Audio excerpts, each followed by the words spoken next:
दिवाळीच्या सणासाठी गावाकडे जाणाऱ्या प्रवाशांची सोय व्हावी याकरिता एसटी महामंडळातर्फे जास्त गाड्या सोडण्यात येणार आहेत।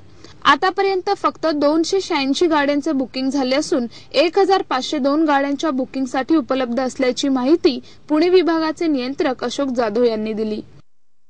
दिवाळीनिमित्त एसटी महामंडळाच्या पुणे विभागातर्फे राज्यातील प्रमुख ठिकाणांसाठी 30 ऑक्टोबर ते 2 नोव्हेंबर या कालावधीत आरक्षणासह जास्त गाड्यांची सोय करण्यात आली आहे।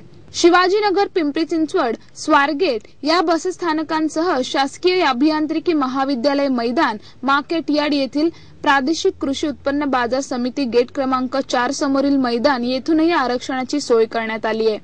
बाजार समिती गुलटेकडी मार्केट यार्ड पुणे येथील गेट क्रमांक 4 समोरील मैदान येथूनही जादा गाड्यांचे आरक्षण करता येईल।